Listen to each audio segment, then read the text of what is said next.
So naturally, we just have to talk about this. The actual official cover art of Final Fantasy VII Rebirth has been a hot topic since it was revealed just a few weeks ago, actually, approaching almost a month in about 3 days. Crazy how time has been flying, actually. I can't even imagine a month has already passed us. Rather than us having to speculate and decipher exactly what this cover art should mean, Square Enix themselves actually got Nomura to talk about it and just flat out explain it for us. And it's pretty damn good because it confirms a lot of things that a lot of people have been saying over the past few years, and it's just getting spicier, guys. This is just the second game in a 3-part series. For more Final Fantasy coverage, be sure to hit that subscribe button and notification bell so you can stay up to date and don't miss out on a single thing.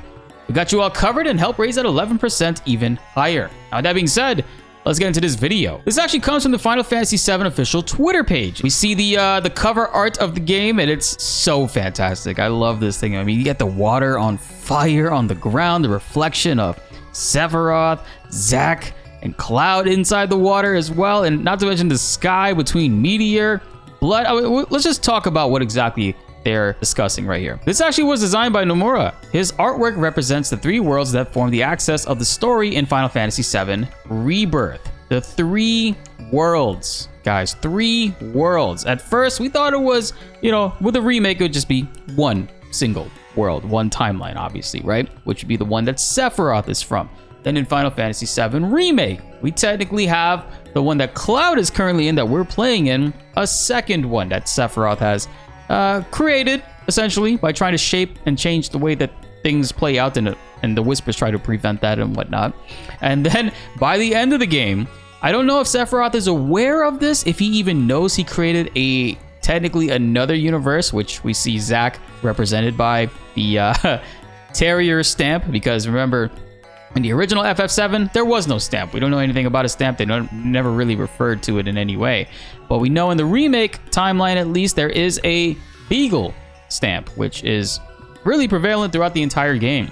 And now with Zack's timeline, we have the Terrier stamp, which has been showcased at the end of his trailer, and we haven't seen anything of it since. And we've seen in the recent gameplay footage and recent trailers showing where Cloud is marching down Junon, and we can see Beagle stamp. So Cloud is still inside of his universe right there, and that actually is shown as well on the way to Junon on a poster, another Beagle stamp. So that is the 3 different worlds that we will be experiencing, or that will be directly referencing and creating what we are playing in Final Fantasy VII Rebirth. It's some crazy stuff. Sephiroth is in the center as he represents the instigator of the events of the past. Very true. He is definitely an instigator and a gaslighter as well, since he is manipulating Cloud to betray or not trust Tifa this time around.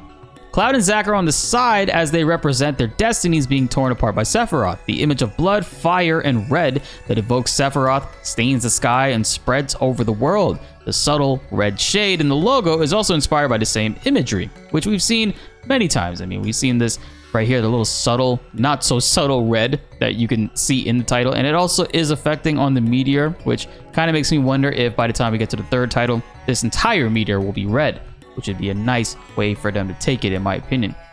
And not only this art too, we have, let me see. And not only the cover art with Cloud, Zack, and Sephiroth is being a thing, there's also a second one that you see when you beat the Final Fantasy VII Rebirth play demo that the content creators of over the last 2 weeks got to play, which is pretty damn awesome. I mean, it just replaces Cloud with Tifa and also replaces Zack with Aerith, which has huge implications as to what the hell is going to be happening going forward in the story. What's interesting too is that if you look at Cloud's side of things, you can see the Nibelheim Mountains, kind of. Well, yeah, I'm pretty sure that is Nibelheim's mountain areas, right? It's not the Northern Crater. Can't be. And plus, you see some Mako pipes down there. And the starry night sky, which is a huge representation of Cloud and Tifa. We've seen in their backgrounds that it does show that as much. And I mean, we even see that if you scroll down here, Tifa's got literally the same imagery. And then for Zack and Aerith's side, Aerith is afraid of the clear blue open sky. She's referenced and mentioned that many, many times. And this is something she also talks to Zack about in Crisis Core as well. So that's a recurring theme. There's absolutely nothing different between the 2 images besides the fact that the characters have been swapped, and you can see the reflection of Tifa like in the water. Same goes for Aerith, which is really dope. A lot of people have been bringing back that theory where they think Sephiroth is going to kill or get rid of Tifa, which I don't know. I don't think he would go that far to do that because, well, I mean, if he wants to win, he would, because doing this would break Cloud, and Cloud would never really repair himself and understand the true stuff of what went down in Nibelheim. I mean, you could argue that Aerith knows about what's happening in the past, but how far does that extend to? Because she doesn't seem to be aware of entirely everything. But Sephiroth, bro, look at this sky. Like, you know, the lightning cracking in the middle, the blood red, the meteor, which is pretty symbolic, obviously, with the red and the follow-up of the logo image and whatnot. It's a lot of stuff to really take into consideration. And not to mention, I mean, these are all playable characters, right? Every single one of these characters is playable. It has not been confirmed that Zack is playable, but we've seen in a lot of footage, Zack has materia in his Buster Sword, whereas we previously saw in other cutscenes where, in Remake, where Zack wasn't playable, both in-game cutscenes and CGI cutscenes, Zack had no materia in his Buster Sword. However, for Cloud, he always has materia in the Buster Sword, and a lot of times it's very representative of what you have equipped currently to him in the game. We've seen that with Zack in the trailer. He has 2 green materias equipped, and he has he's carrying Cloud through the Sector 5 slums. And obviously, we've seen footage. We get to play as Sephiroth, which is really cool in the flashback. The flashback, which a lot of people were worried, and I was too, that we weren't going to be able to play as him, and he was just going to be a assist character. But no, he's full-on playable with an insane move list and abilities that I just was not expecting.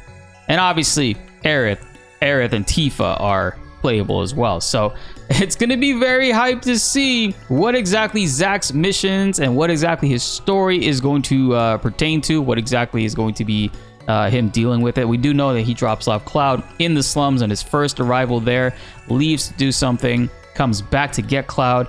How far does the Zack playthrough chapters extend? I don't know. Is it one single chapter? Is it a separate thing? It's not a DLC. They've already confirmed there's no DLC plans for Rebirth. I was kind of hope that it's not the case, and you know, we actually do get DLC for like Vincent, but as of right now, that's essentially what we've been hearing about it, right? But it's just really insane to see that they've actually straight up said, like, there's 3 worlds that form the axis of the story of Final Fantasy VII Rebirth, and we can honestly decipher exactly what those are based off of the information we know currently. The Zack new Terrier timeline, the remake Beagle timeline, and the original timeline, which Sephiroth either comes from or has already meddled with and is just way deeper than we could have ever anticipated. He is for sure the instigator and pulling all kinds of strings, from gaslighting people to wanting to not trust their longtime friends and trying to actively turn others against them. So Sephiroth has a lot of work cut out for him, and I'm really excited to see exactly where they take this. But I want to hear from you guys in the comments below. What do you think? How would you describe the cover image of this game, and what story directions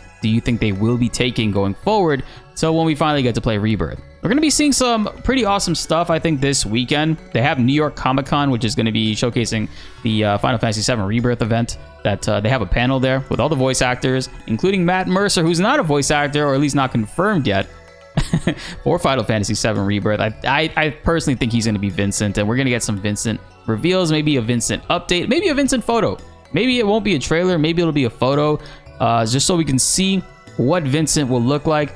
But, you know, a trailer of some sort of gameplay or even like story stuff is way better than just a photo. So Square Enix has their work cut out for them, and I think that ultimately it's looking to be a great weekend for us again. And every single week, every single month up until the game releases in February 29th, 2024, got less than 5 months of nonstop coverage of Rebirth. So I want you guys to be up to date.